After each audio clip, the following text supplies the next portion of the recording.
presided over the worst foreign policy disaster of modern times. When Joe Biden became president, he inherited peace and prosperity in the world. We now have two simultaneous wars waging, the worst war in Europe since World War II and the worst war in the Middle East in 50 years. Both, I believe, were caused by this administration's consistent weakness.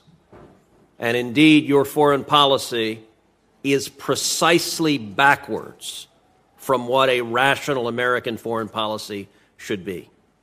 To our friends and allies, this administration has consistently undermined, weakened, and attacked them.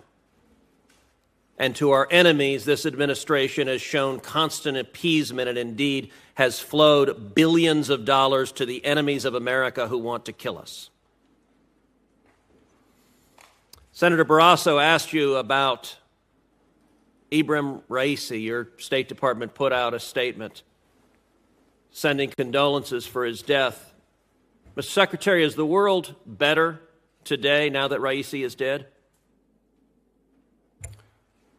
Given the horrible acts that he engaged in both as a judge and as president, to the extent he can no longer engage in them, yes, the Iranian people are probably better off. You didn't say that in your statement, did you? I believe that we did.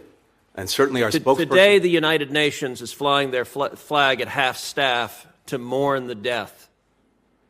Would you agree that it is utterly disgraceful for the United Nations to be mourning the deaths of the butcher of Tehran? We're certainly not mourning his death. As I said, we expressed... Would you agree it's disgraceful for the UN to be? I'll look at what they've done. We certainly would not do that. What they've done is flown the flag at half-staff. Is that disgraceful? We wouldn't do that, and we would certainly find that... And I would note that's the absence of American leadership. All right, let's shift. The Washington Post on May 11th wrote an article. I'm going to read the opening paragraph. The Biden administration, working urgently to stave off a full-scale Israeli invasion of Rafah, is offering Israel valuable assistance in an effort to persuade it to hold back, including sensitive intelligence to help the Israeli military pinpoint the location of Hamas leaders and find the group's hidden tunnels, according to 4 people familiar with the U.S. offers. Is that paragraph accurate? Exactly the opposite. First of all, no one has done more to defend Israel than Joe Biden. Is that paragraph accurate? Let me finish, if I may, please.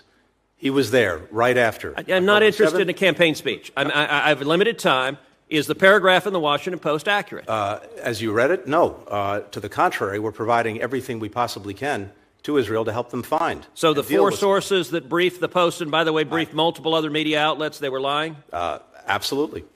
So, all right, so that, did the administration offer to provide the locations of senior Hamas leaders to Israel if they didn't invade Rafah? That's, again, totally misleading and wrong. Here's what we've said, and here's what we're doing. We have said that there is a better way to deal with the challenge that... I'm not interested in the speech. If you don't want to hear my answer... Did you offer the location of senior Hamas officials if they didn't invade Rafah? That's a yes or no. If we had the locations, of course we'd provide them, irrespective. So this statement, you're saying the Post got it totally wrong, it is utterly false, and anyone who said to the contrary was lying and perjuring themselves if they were under oath. That statement is incorrect. We have done and will continue to do everything we can to, if we can do it, develop the information and share the information. I wish we had it. Does the administration have intelligence on the locations of Hamas officials that you have not shared with Israel? No. Does the administration have the locations of Hamas terror tunnels that you have not shared with Israel? No. Okay, so then your position is that this story is an utter and complete lie. As you've read it to me, Senator, it's not. It is not accurate. And we're not interested in playing word games. I've asked you very directly. I have not. So you're saying there's not a single Hamas leader that you know about that you or the administration has offered will tell you where they are if you don't invade Rafah. That is correct. What have you offered them not to invade Rafah? We've offered them nothing not to invade Rafah except a plan to deal more effectively with Rafah. Okay, so your testimony under oath is you've offered them nothing not to invade Rafah. I find that very hard to believe, but I just want to understand what your testimony is.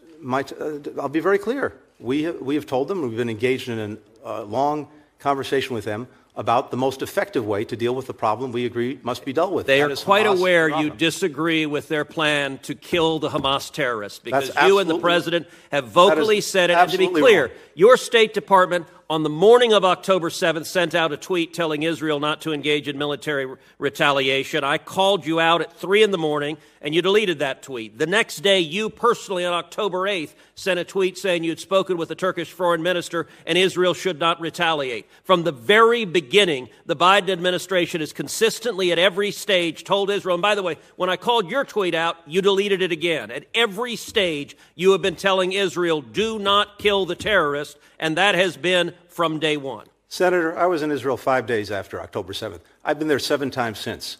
No one, starting with President Biden, has done more to make sure they have what they need to defend themselves from Hamas, to deal with the threat that Hamas poses. With all due respect, that is ludicrous. That is ludicrous. Why have you cut off weapons to Israel then? We have not cut off weapons to Israel. In fact, as you know well, starting many years ago, President Biden was at the heart of the MOU that led to Israel having a 10-year guaranteed supply of assistance.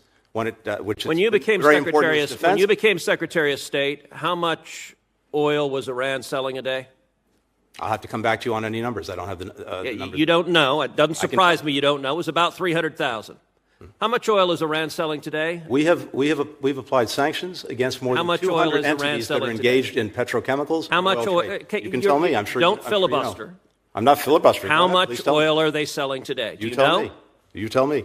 Apparently you don't know. So you don't know how much they were selling. It was 300,000. Today they're selling about 2 million barrels a day. Let me ask you. And given the sanctions, given the export controls, given the other controls we put on, the cost of doing that, the evasion that they have to engage in, which we're trying to cut They've off, made about $80 billion. Let me ask you another question. I'm running out of time, so I'm not interested in speeches. Let me ask you this. How many Ghost Fleet ships did Iran have in November 2020? We have sanctioned more than 200 It's a question. of those. I'm not. How many did they have? The total number, I can't tell you what it had in 2021. I'll come back to you with that. But we have. The number was about 70. Yeah, how many do they have today? We blocked about 50 of them. Okay, let's see how effective you are. How many do they have today? As I said, we blocked about 50. How many do they have today? You tell me. I'm sure you. They have about over 400. Look, this administration desperately wants a new Iran deal. You have been showering cash on Iran from day one. And understand, the $6 billion you were asked about is the tip of the iceberg.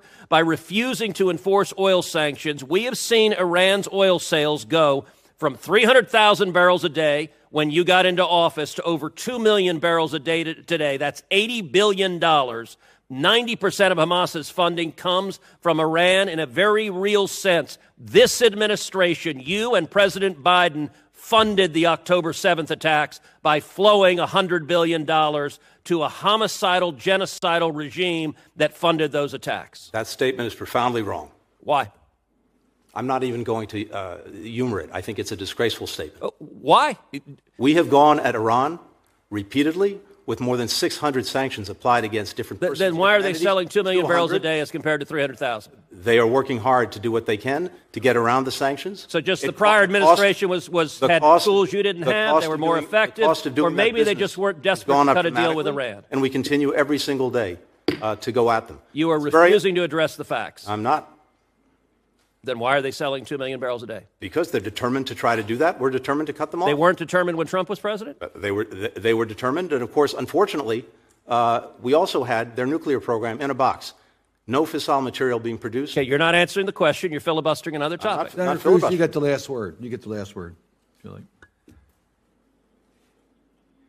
You funded our enemies and you undermine our friends, and the world is much, much more dangerous as a result, and Americans are at greater jeopardy because of it. Yep.